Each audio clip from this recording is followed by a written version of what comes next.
Dismantle. അപ്പോൾ VNB ഡിസ്മാൻഡിലാകുമോ അറിയത്തില്ല. നമ്മളോട് ഇതുവരെ ഒന്നും പറഞ്ഞിട്ടില്ല. കപ്പിൾ സ്ട്രീം ചെയ്യിപ്പിക്കും ചേച്ചിയുടെ സൈഡ് ഇരുത്തുന്നു. അവൾ പോടാ, കൊച്ചിനെ ഉറക്കാനൊക്കെ ഉണ്ട്. സാം സർവർ എന്നാൽ അപ്പാവുക. യെസ്, ഫസ്റ്റ് എവിടെ നിന്ന് തുടങ്ങണം? സാം സർവറിൻ്റെ അപ്ഡേറ്റ്സിൽ നിന്ന് തുടങ്ങണോ അതോ എവിടെ നിന്നാണ് തുടങ്ങണ്ടേ?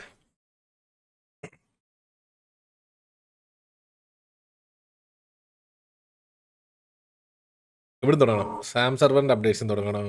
ഗ്യാങ് ഡിസ്മാൻഡലിൻ്റെ അപ്ഡേറ്റ്സിൽ നിന്ന് തുടങ്ങണോ? എവിടെ നിന്നാണ് തുടങ്ങണ്ടേ? ഡിസ്കൗണ്ട് നെയിം ചേഞ്ച് നിങ്ങൾ അവിടെ ഇട്ടാൽ മതി, അക്സെപ്റ്റ് ആവും. നിങ്ങൾക്ക് in game name change card കിട്ടും. ആ in game name change card വെച്ചിട്ട് നിങ്ങൾ PD ചെന്ന് കഴിഞ്ഞാൽ അവർ പേര് മാറ്റിത്തരും. സാം സർവർ സാമ്പ്. ഓക്കെ, അപ്പോൾ സാമിൻ്റെ കേസ് വളരെ ചുരുക്കി പറയാം. ഒരുപാട് ഇതാക്കണ്ട.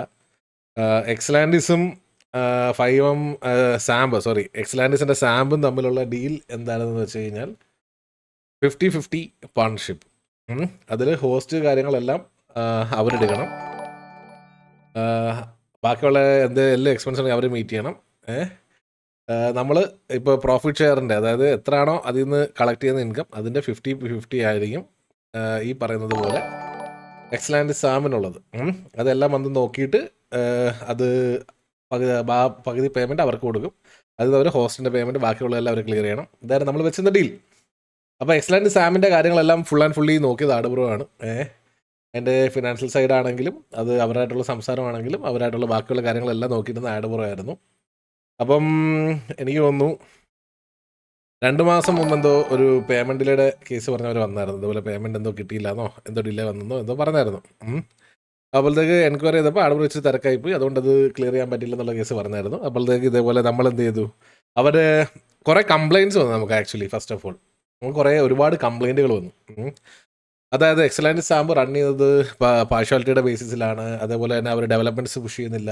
അതേപോലെ ബഗ്ഗുകൾ റിപ്പോർട്ട് ചെയ്ത് കഴിഞ്ഞാൽ തെറി പറയുകയാണ് അവർ. അതേപോലെ കുറേ ഗ്യാങ്ങുകൾ ഡിസ്മാൻഡിലായി പോയി. കുറേ അഡ്മിൻസ്, അതായത് അവിടെ അഡ്മിനായിട്ട് കളിച്ച പലരും വന്ന് നമ്മൾക്ക് കംപ്ലയിൻറ്റ്സ് പറഞ്ഞു. നമ്മൾ അവരെ വിളിച്ച് എൻക്വയറി ചെയ്തു, അവർക്ക് കുറേ വാർണിങ്സ് കൊടുത്തു. അതെല്ലാം റെഡിയാക്കണമെന്ന് പറഞ്ഞു, അവരെല്ലാം റെഡിയാക്കാമെന്ന് പറഞ്ഞു പോയി. അപ്പോൾ ലാസ്റ്റ് എനിക്ക് ഒന്ന് സംസാരിച്ച സമയത്ത് നമ്മൾ അവർക്ക് 1 വീക്ക് ടൈം കൊടുത്തായിരുന്നു. 1 വീക്കിനുള്ളിൽ എല്ലാ പ്രശ്നങ്ങളും ഫിക്സ് ചെയ്യണം എന്ന് പറഞ്ഞ സമയത്താണ് അവരെന്തോ പേയ്മെൻറ്റ് ഡിലേയുടെ കേസ് പറഞ്ഞത്. പേയ്മെൻറ്റ് ഡിലേയുടെ കേസ് പറഞ്ഞപ്പം എന്തോ അവർക്ക് എന്തോ ഹോസ്റ്റിൻ്റെ ഇഷ്യൂ ആണ് ഈ ബഗ്ഗുകളെല്ലാം. അതായത് സർവറിലെ ബഗ്ഗുകളെല്ലാം ഹോസ്റ്റ് കൊണ്ടാണ് പറ്റുന്നതെന്നാണ് അവർ പറയുന്നത്.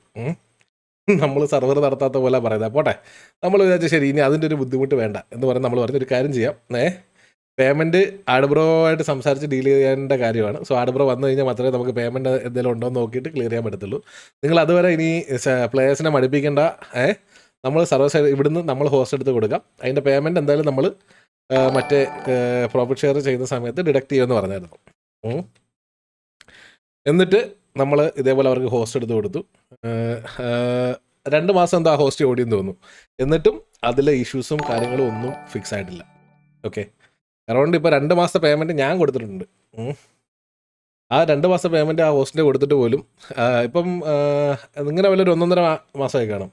ഇതുവരെ ആ സെർവറിൻ്റെ ഒരു ബഗ്ഗും ഫിക്സ് ആയിട്ടില്ല. ഓക്കെ, സോ നമുക്ക് അങ്ങനെ ആ സെർവർ ഓടിക്കാൻ താല്പര്യമില്ല.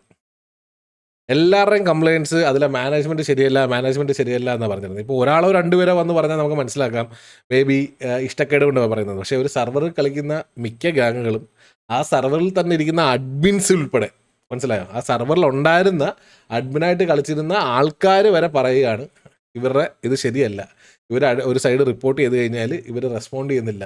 ഇവർ ഇതേപോലെ അവിടെ ചെല്ലുന്നവർക്ക് പട്ടി വിലയാണ്, നിനക്കൊക്കെ വേണമെങ്കിൽ കളിച്ചാൽ മതി എന്നുള്ളൊരു മൈൻഡ് സെറ്റാണ് എന്നുള്ള രീതിയിലുള്ള സംഭവം വന്നു. നമുക്കതൊട്ടും അക്സെപ്റ്റബിൾ അല്ല. മനസ്സിലായോ, നമ്മളൊരു സെർവർ നടത്തിക്കൊണ്ട് പോകുമ്പം അതിന് മിനിമം ഒരു ക്രെഡിബിലിറ്റി ഉണ്ട്. എക്സ്ലാൻഡിസ് എന്ന പേര് ഉപയോഗിച്ചിട്ടാണ് അവർ ആ സെർവർ നടത്തുന്നതെന്നുണ്ടെങ്കിൽ മിനിമം അതിൽ ഒരു ക്രെഡിബിലിറ്റി കീപ്പ് ചെയ്യാതെ ആ സെർവർ റൺ ചെയ്യാൻ നമ്മൾ സമ്മതിക്കത്തില്ല. മനസ്സിലായോ, നമുക്ക് പേര് കളയാൻ താല്പര്യമില്ല. അവർക്ക് കൊടുത്തിരുന്ന 1 ആഴ്ച കഴിഞ്ഞു, 2 ആഴ്ച കഴിഞ്ഞു, 1 മാസം കഴിഞ്ഞു, എന്നിട്ടും ബഗ്ഗുകളെല്ലാം അതേപോലെ തന്നെ ഉണ്ട്. ഹോസ്റ്റിന് കുഴപ്പമൊന്നുമില്ല, DDoS അറ്റാക്കെല്ലാം പ്രിവെൻ്റായി. പക്ഷേ ഇതേപോലെ തന്നെ ബഗ്ഗുകൾ ഫിക്സ് ചെയ്യാത്തത് കൊണ്ട് തന്നെ നമുക്ക് ഇതേപോലെ ഇത്രയും കംപ്ലൈൻറ്റുകൾ ഉള്ളത് കൊണ്ട് തന്നെ നമുക്ക് അവരെ കൊണ്ട് ഇനി മുന്നോട്ട് പോകാൻ താല്പര്യമില്ലാത്തത് കൊണ്ട് തന്നെ ഇന്നലെ ആടുബ്രോ സംസാരിച്ച് നമ്മൾ അവരായിട്ടുള്ള ഡീൽ ക്ലോസ് ചെയ്തു. ഓക്കെ, സോ കഴിഞ്ഞ മാസത്തെ ഇതുവരെ ഉള്ള പേയ്മെൻ്റ് എടുത്തിട്ട് എത്രയാണ് വന്നത് എന്ന് നോക്കിയിട്ട് അവർക്ക് കൊടുക്കേണ്ട എമൗണ്ട് കാൽക്കുലേറ്റ് ചെയ്തപ്പോൾ അറൗണ്ട് ഒരു 6600 രൂപ എന്തോ വരുന്നുണ്ടായിരുന്നു. അപ്പോൾ നമ്മൾ 2 മാസം അവരുടെ കയ്യിൽ നിന്ന് ഹോസ്റ്റിൻ്റെ പേയ്മെൻറ്റ് വാങ്ങാത്ത എമൗണ്ട് കൂട്ടിക്കഴിഞ്ഞാൽ അറൗണ്ട് ഒരു 1500 രൂപ വരും. 1500 ഒരു മാസമേ. അങ്ങനെ 2 മാസം വരുമ്പോഴത്തേക്ക് അവിടെ ഒരു 3000 രൂപ. ആ 3000 രൂപ ഡിഡക്ട് ചെയ്തിട്ട് ബാക്കി 3600 രൂപ കൊടുക്കാൻ നിൽക്കുന്ന സമയത്താണ് ഇന്നലെ ഇവരോട് ഇത് പറഞ്ഞ സമയത്ത് അവർ സർവർ ന്യൂക്ക് ചെയ്യാനൊന്ന് ശ്രമിച്ചു.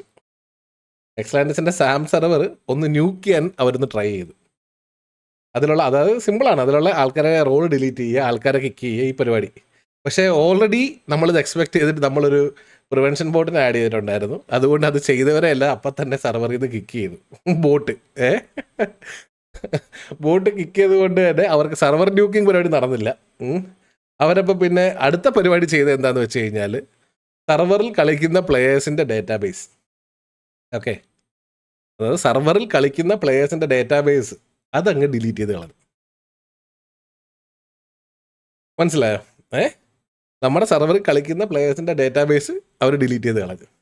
അപ്പം അതുകൊണ്ട് ഞാനൊരു കാര്യം തീരുമാനിച്ചു. ഞാൻ അഡ്ബ്രോട് പറഞ്ഞു, അഡ്ബ്രോ ഇനി ബാക്കിയുള്ള 3600 രൂപ കൊടുക്കാൻ വരട്ടെ, അതവിടെ നിൽക്കട്ടെ. എന്തായാലും ഡേറ്റാബേസ് ഡിലീറ്റ് ചെയ്തതല്ലേ, അവന്മാരിനി ഡേറ്റാബേസ് കൊണ്ട് തന്നിട്ട് അവരുടെ പേയ്മെൻറ്റ് ക്ലിയർ ചെയ്താൽ മതി എന്ന് ക്ലിയർ കട്ടായിട്ട് അഡ്ബ്രോട് പറഞ്ഞു കൊടുത്തിട്ടുണ്ട്. അപ്പോഴത്തേക്ക് എന്തായാലും നിങ്ങൾക്ക് ഇപ്പം നിങ്ങൾ കാണുന്നുണ്ടെങ്കിൽ തന്നെ നിങ്ങൾക്ക് പേയ്മെൻറ്റ് വേണം, ബാക്കിയുള്ള 3600 രൂപ വേണമെന്നുണ്ടെന്നുണ്ടെങ്കിൽ പ്രോപ്പറായിട്ട് അതിൻ്റെ ഡേറ്റാബേസ് കൊണ്ടുവന്ന് തരിക. അയ്യോ, അത് കഴിഞ്ഞ് പ്രാക്കൊക്കെ ആയിരുന്നു. എന്തായിരുന്നു പറഞ്ഞേ? ഇങ്ങനെ എല്ലാവരെയും പറ്റിച്ച് ഇങ്ങനെ എല്ലാവരെയും പറ്റിച്ച് ജീവിച്ചോ എന്ത്? നിന്നോടൊക്കെ ദൈവം ചോദിക്കും. ദൈവം എന്ന് പറയുന്ന ഒരാൾ മുകളിലുണ്ട്. എൻ്റെ പൊന്നു ബ്രോ, ദൈവം എന്നൊരാൾ മുകളിലുണ്ട്, സത്യമാണത്, കള്ളമല്ല. കാരണം അങ്ങനെ ഒരാൾ മുകളിലുള്ളതുകൊണ്ടാണ് നിങ്ങൾ ഇത്രയും കാലം ആ സർവറി ബാക്കിയുള്ള പ്ലെയേഴ്സിനോട് കാണിച്ചതും അതേപോലെ തന്നെ ഈ പറയുന്ന ഗ്യാങ്ങുകളോട് കാണിച്ചതിൻ്റെ ഒക്കെ പേരിലായിരിക്കും ചിലപ്പോൾ ഇപ്പം നിങ്ങളുടെ മാനേജ്മെൻറ്റ് സാധനം വരെ തെറിച്ചത്. മനസ്സിലായോ? ഇപ്പം നിങ്ങൾക്ക് തോന്നുന്നുണ്ടാവും നിങ്ങൾ അവിടെ ഉള്ളത് കൊണ്ടാണ് അവിടെ പ്ലെയേഴ്സ് കളിക്കുന്നത്. അല്ല, അത് വെറും തോന്നലാണ്. അവിടെ പ്ലെയേഴ്സ് വന്ന് കളിച്ചത് എക്സ്ലാൻഡിസിൻ്റെ സാം സർവർ എന്ന് പറയുന്നതിൻ്റെ പേരിലാണ് അവിടെ വന്ന് പ്ലെയേഴ്സ് കളിച്ചത്. മനസ്സിലായോ? അപ്പം അത്രയും ബാക്കി. അപ്പോൾ അവിടെ കളിക്കുന്ന ഇത്രയും പ്ലെയേഴ്സിനോട് നമുക്കൊരു ഇതുണ്ട്. മനസ്സിലായോ? അവർക്ക് ആ കമ്മിറ്റ്മെൻ്റ് ഇല്ലെങ്കിൽ തന്നെ നമുക്ക് അവരോട് കമ്മിറ്റ്മെൻ്റ് ഉണ്ട്. അതുകൊണ്ട് തന്നെ നമ്മൾ എക്സ്ലാൻഡിസിൻ്റെ സാമ്പ് റീലോഞ്ച് ചെയ്യും വിത്തിൻ മൺഡേ അല്ലെങ്കിൽ വിത്തിൻ 1 വീക്ക്. എക്സ്ലാൻഡിസിൻ്റെ സാമ്പ് റീലോഞ്ച് ആവും. അത് വിത്ത് പുതിയ സ്ക്രിപ്റ്റുകൾ, മാപ്പുകൾ എല്ലാം. ഇപ്പം അവരെന്തോ കാര്യം പറയുന്നത് അവരുടെ സ്ക്രിപ്റ്റുകൾ അടിച്ചു മാറ്റാൻ വേണ്ടിയിട്ടാണെന്ന്. എടാ, ഞാൻ ഒരു കാര്യം ചോദിച്ചോട്ടെ, നിങ്ങളുടെ സ്ക്രിപ്റ്റുകൾ അടിച്ചു മാറ്റുന്നത് എന്തിനാണ്? കാരണം ഓൾറെഡി അത് ബഗ്ഗാണ്. അത് ഫുള്ള് ബഗ്ഗായതുകൊണ്ടാണ് പ്ലെയേഴ്സും ഗാങ്ങും എല്ലാവരും കംപ്ലൈൻറ്റ് ചെയ്തത്. പിന്നെ എന്തിനാണ് നിങ്ങളുടെ സ്ക്രിപ്റ്റ്? അങ്ങനൊരു സാധനം ഞങ്ങൾക്ക് വേണ്ട, അതൊരു വേസ്റ്റാണ് ഞങ്ങൾക്ക്. മനസ്സിലായോ? ഞങ്ങൾക്ക് അങ്ങനത്തെ ബഗ് പിടിച്ച സാധനം വേണ്ട.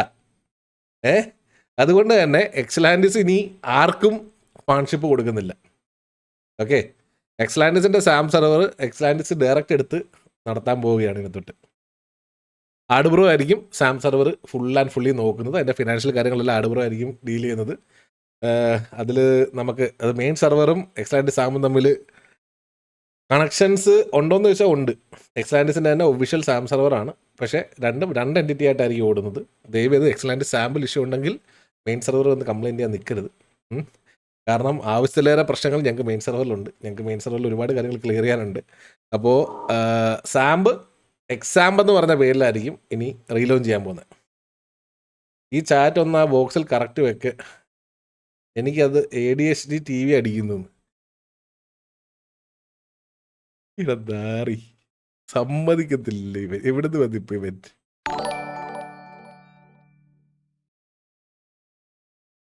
പറ, ചെറുതാവ. ഇനി അവന് ADHD അടിക്കണ്ട. മതിയോ ഗോക്കു? ഓക്കെ അല്ലേ? ഓക്കെ ആണോ ഗോക്കു? ഹാപ്പി ആയോ? കുറച്ചുകൂടെ അഡ്ജസ്റ്റ് ആവാറുണ്ടല്ലേ? കിക്കിന് ഇപ്പുറത്തോട്ട് വരുന്നല്ലേ? ഇപ്പം നോക്കിയേ, ഓക്കെ ആണോ? ചാറ്റ് ബോക്സ് അല്ലേ ഏറ്റവും മുകളിൽ ഇരിക്കുന്നത്? അതേലോ. ആ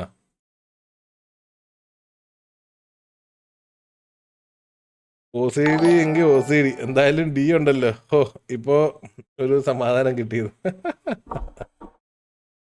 അപ്പോൾ ഇതാണ് ഗൈസ് സാം സെർവറിന്റെ അപ്ഡേറ്റ്. അപ്പോൾ എക്സ്ലാൻഡിസിന്റെ സാമ്പ് ഇനി എക്സാമ്പ് എന്ന് പറഞ്ഞ പേരിൽ റീലോഞ്ച് ആവും.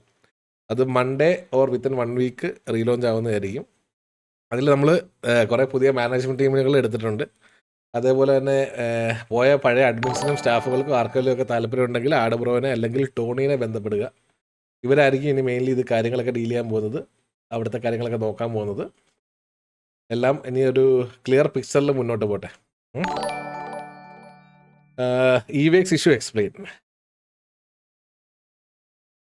EVX file issue.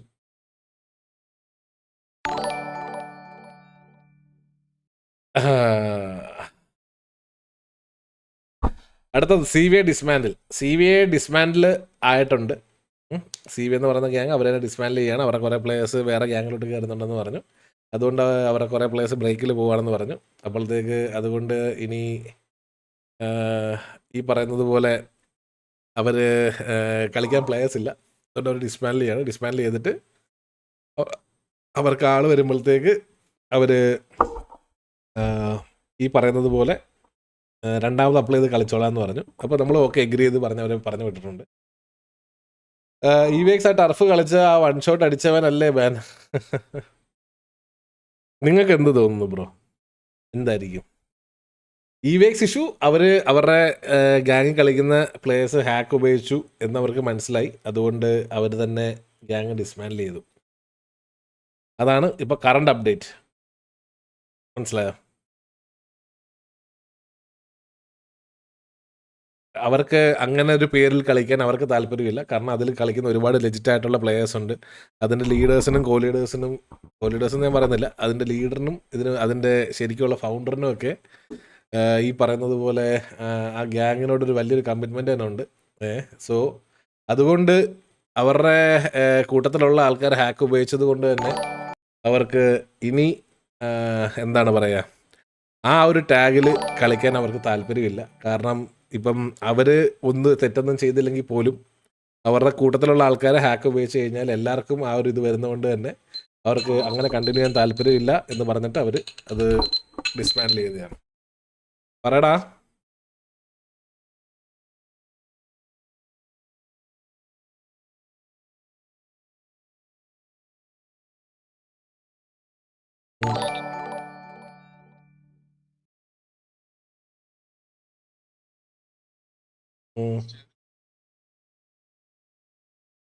ഞാൻ പറയാം. അവിടെ ലൈവില് ഇല്ല, ലൈവില് ലൈവ് VC-യിൽ ഇല്ല VC-യിൽ പാക്കനുണ്ട്. ഞാൻ പാക്കനോട് പറയാം. അപ്പോഴത്തേക്ക് നീ VC-ലോട്ട് ചെന്നാൽ മതി.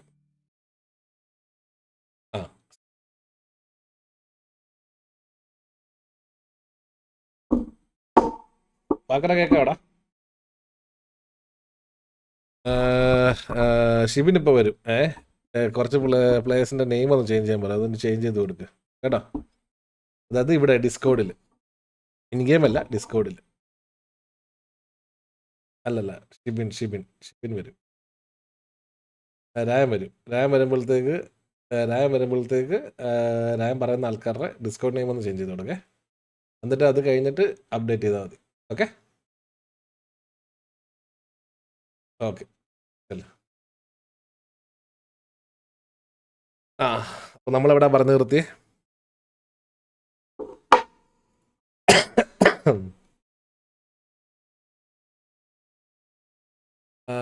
AP ക്യാബിൻ ലൈറ്റ് ഓൺ ആക്കുമോ? ക്യാബിൻ ലൈറ്റ് ഓൺ ആക്കണം എന്നൊക്കെ എനിക്ക് ആഗ്രഹമുണ്ട്. പക്ഷെ എങ്ങനെയാണ് ഞാൻ ഓൺ ആക്കാത്തത്? എൻ്റെ ലൈറ്റ് പോയെന്ന് തോന്നണം, വർക്കാവുന്നില്ല. ഇതാണ് സംഭവങ്ങൾ. അപ്പോൾ അതുകൊണ്ട് അവർക്ക് അങ്ങനൊരു പേരിൽ മുന്നോട്ട് പോകാൻ താല്പര്യമില്ല. അവർക്കുള്ള നല്ല പേര് അതേപോലെ തന്നെ നിലനിർത്താനാണ് താല്പര്യം. സോ അതുകൊണ്ട് അവർ ഗ്യാങ് ഡിസ്മാൻഡിൽ ചെയ്തു. ഇതാണ് സത്യം. AP സ്ലോട്ട് അപ്ഡേറ്റ് കൂടെ. യെസ് അപ്ഡേറ്റ് നമുക്ക് നാളത്തേക്ക് ചെയ്യാം. ഇന്നത്തെ റിക്രൂട്ട്മെന്റ് കൂടെ കഴിഞ്ഞിട്ട് നമുക്ക് സ്ലോട്ട് അപ്ഡേറ്റ് ചെയ്യാം.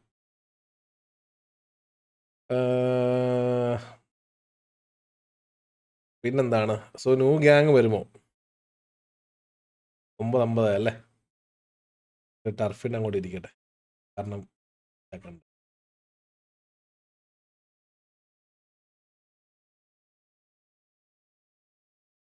അവിടെ എല്ലാം സെറ്റ് അല്ലടാ, ഞാൻ കണക്ട് ചെയ്തിട്ടിരുന്നാ പോലെ.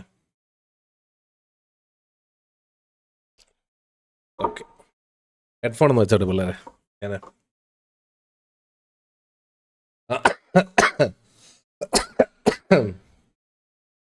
വാളപ്ഷയും വന്നില്ല, ഹാക്ക് യൂസ് ആക്കിയിട്ടെന്നോ? നമ്മൾ അതിലൊരു തീരുമാനം ഇനി ഫുള്ളി എടുത്തിട്ടില്ല. വാളപ്ഷയും ഇടണോ അല്ലെങ്കിൽ ഈ പറയുന്നത് പോലെ ജസ്റ്റ് സെർവറിൽ ബാൻ അടിച്ചാൽ മതിയോ എന്നൊരു കൺക്ലൂഷനിലോട്ട് നമ്മൾ എത്തിയിട്ടില്ല മാനേജ്മെന്റ് സൈഡിൽ നിന്ന്. അതുകൊണ്ടാണ് സെർവറിൽ ബാൻ അല്ലെങ്കിൽ വാൾ ഓഫ് ഷെയിമിൽ പോസ്റ്റ് ചെയ്യാം. CVA പോയോ ഗ്യാങ്സ്റ്റോട്ട് ന്യൂ ഗ്യാങ്സ്? അപ്പോൾ ആരായിരുന്നു EVX ഹാക്ക് കിട്ടുന്നത് കളിച്ച്? നൈസ് മൈൻഡ് ചെയ്യാൻ പോകുകയെന്ന്. ഇപ്പം മോഡറേറ്റേഴ്സ് ആരൊക്കെ ഉണ്ടോ ഇവിടെ? എല്ലാവരും ഹായ് ഇടുവോ? അങ്ങനെയാണെങ്കിൽ പിന്നെ സ്പാം അടിക്കണ്ടല്ലോ. ഇപ്പോൾ ഉള്ളവർക്ക് എല്ലാവർക്കും ഹായ് കൊടുക്കാം, ആരെങ്കിലും മിസ്സായിട്ടുണ്ടെങ്കിൽ.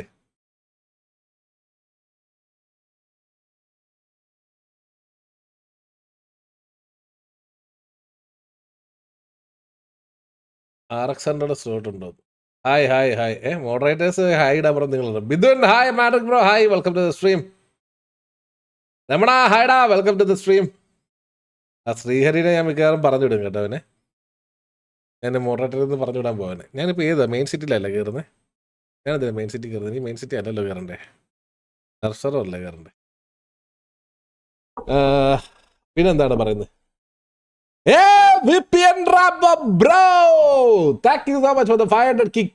എനിക്കൊരു സ്ലോട്ട് തരുമോന്ന്? പിന്നെ നിങ്ങൾക്കല്ലാതെ വേറെ ആർക്കാണ് റാംബോ ബ്രോ സ്ലോട്ട് തരേണ്ടത്? നിങ്ങൾ പറയാൻ കൊണ്ട് നിങ്ങൾക്ക് സ്ലോട്ട് തരത്തിലാണ്. എന്ത് സ്ലോട്ടാണ് വേണ്ടത് നിങ്ങൾക്ക്? ബാൻഡ് സ്ലോട്ടാണോ വേണ്ടേ? 34 പേര്. നീൽ കിക്കള് ബോഗ് എന്നാ സ്റ്റാർട്ട് ചെയ്യണേ ഗൈസ്? അതേപോലെ തന്നെ ഞാൻ നേരത്തെ പറഞ്ഞ ഒരു ഗൺ അപ്ഡേറ്റ്സ് ഉടനെ തന്നെ നമ്മൾ ടർഫിൽ കൊണ്ടുവരുന്നതായിരിക്കും. ബ്രാവോ ഇന്ന് ഗ്യാങ് ആപ്ലിക്കേഷൻ ഈ അടുത്ത് ഓപ്പൺ ആവുമോ ബ്രോ? ഞാൻ ഓൾറെഡി പറഞ്ഞായിരുന്നു നിങ്ങളുടെയൊക്കെ, എനിക്ക് ഈ പറയുന്നത് പോലെ സെർവറിൽ 30 ഗ്യാങ് ആക്കാൻ ആണ് നമുക്ക് താല്പര്യം. പക്ഷേ ഇപ്പോൾ വരുന്ന കത്തലും ഈ പറയുന്നത് പോലെ പല ഇഷ്യൂസും കാരണം ഗ്യാങ് അസറ്റുകൾ കുറച്ചാലോ എന്ന് നമുക്കുണ്ട്. സോ ഗ്യാങ് അസറ്റുകൾ കുറയ്ക്കണമെങ്കിൽ ഒന്നെങ്കിൽ ഞാൻ ഡൊണേറ്ററിൻ്റെ പൈസ കൂട്ടണം, അല്ലെങ്കിൽ ഞാൻ ഗ്യാങ്ങുകളുടെ എണ്ണം കുറയ്ക്കണം. അതിപ്പോൾ എന്ത് ചെയ്യണമെന്നുള്ളൊരു ആലോചനയാണ് ഞാൻ.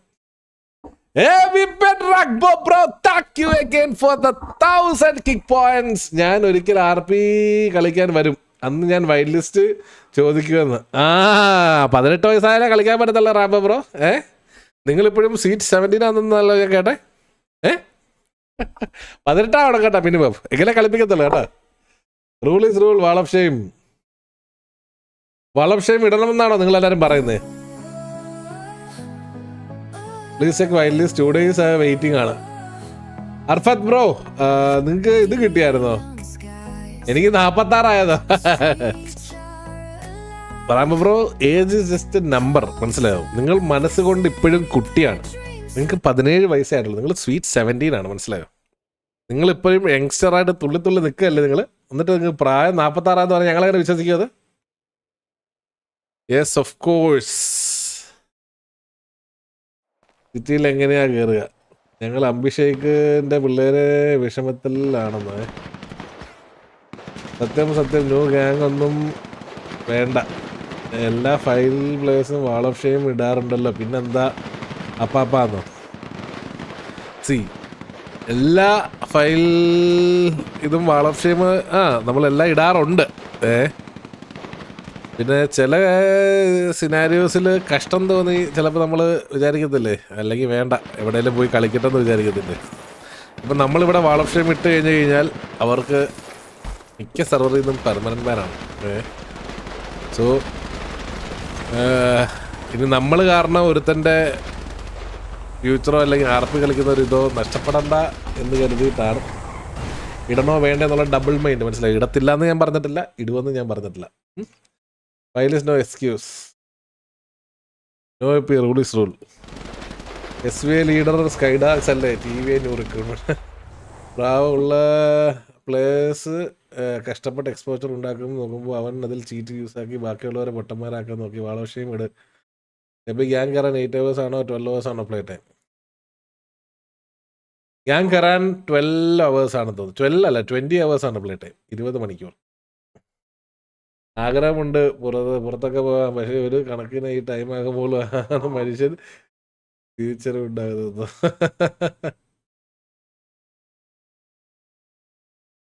No excuse. സൊല്യൂഷൻ കൊടുക്കണം, വാളോഷം കൊടുക്കണം.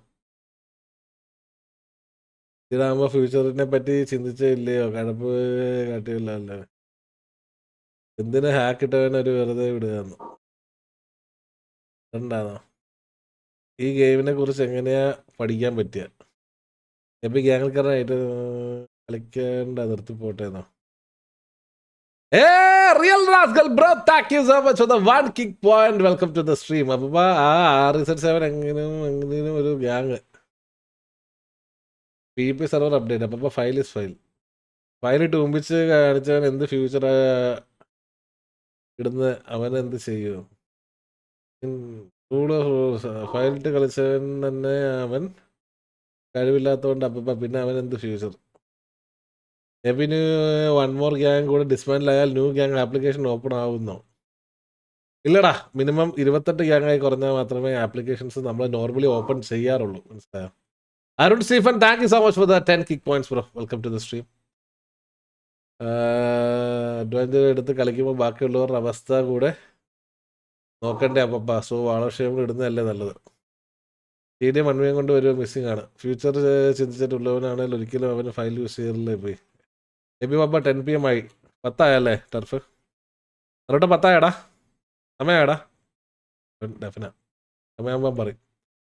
ഈഗിൾ ലൈവ് വരും. ഇന്ന് എന്തായാലും റിക്രൂട്ട്മെന്റ് അല്ലേ? ഈഗിൾ എന്തായാലും ലൈവ് വരും ഗൈസ്. ഇപ്പോൾ കറണ്ട് എത്ര ഗ്യാങ് ഉണ്ട്? കറണ്ട്ലി നമുക്ക് ഇപ്പോൾ 30 ഗ്യാങ് ഉണ്ട്. ഇപ്പോഴും 30 ഗ്യാങ് ഉണ്ട്. ആദ്യത്തെ ടർഫ് KVA TGA ആണോ? KVA TGA. യെസ്.